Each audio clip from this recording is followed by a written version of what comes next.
최선을 다했지만 노후라는 단어 앞에선 한없이 작아집니다. 또 준비 거의 안 됐죠. 할 수가 없어요.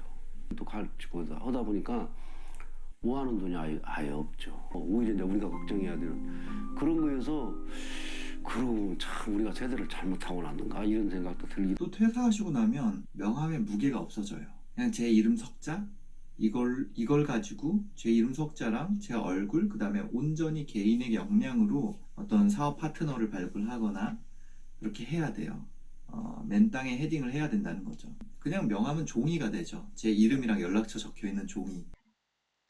퇴직은 마치 여름에 불어오는 태풍과 같다. 나도 숨 좀 쉬고 싶었다. 어떻게 하면 돈 안 들이고 부부가 떨어져 지낼 수 있나 고민하기 시작했다. 25년간 전업주부로 지내던 사모님이 배우자의 퇴직 이후 집안의 기둥이 되었습니다. 퇴직한 남편은 다시 취직할 수 있을 거라는 희망을 갖고 옛 직장 동료와 거래처 사람들을 만나 식사를 하면서 술도 한 잔씩 하고 다녔습니다. 저자는 급기야 종일 집에 있는 것도 좀 숨막혀 배우자를 어디 멀리 보내고 싶었습니다. 저자는 스님의 식사와 절행사를 준비하는 공량주 보살자리도 알아보았습니다. 저자의 한숨은 깊어지고 통장 잔액은 말라갔습니다.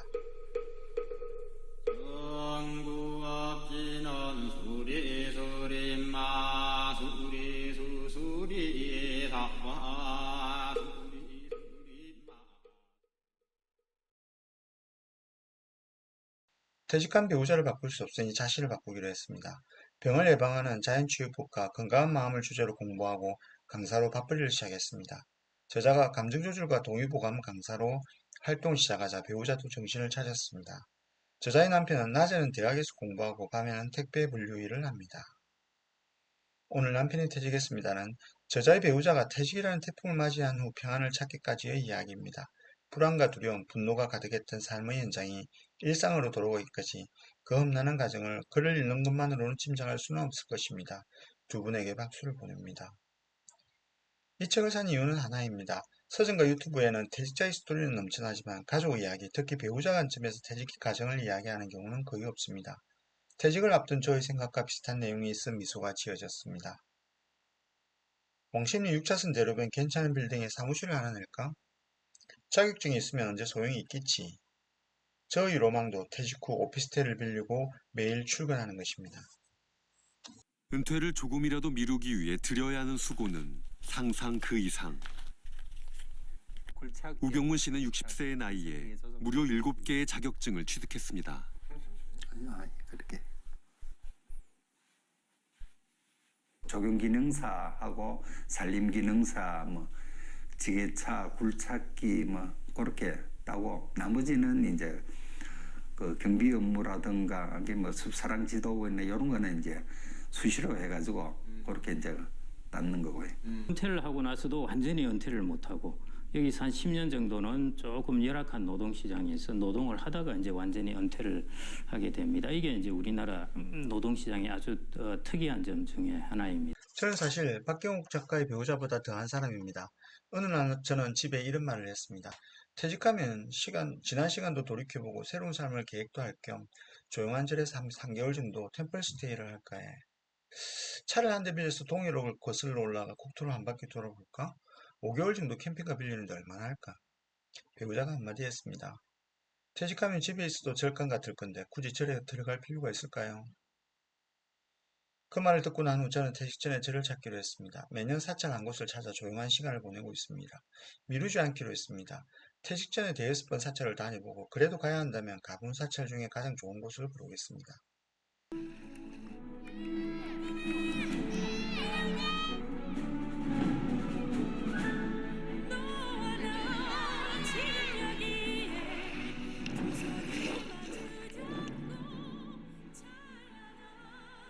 얼마 전에 동료가 퇴직하면 수영을 배우겠다고 제게 말했습니다. 전 내일부터 수영장에 등록해서 강습받으라고 강언했습니다.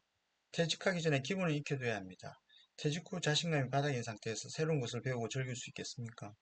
지금 시간이 없다고 미룬다는 것은 시간이 많아진다고 저절로 할 수 있게 되는 것은 아니라고 생각합니다. 책 읽고 글을 쓰는 것도 마찬가지입니다. 책 내용 중에 미출진 부분이 있습니다. 저자는 월급을 꼬박꼬박 받는 적적자와 퇴직 후 일자리를 떠다니는 유목민의 차이는 뭘까 하고 질문을 던집니다.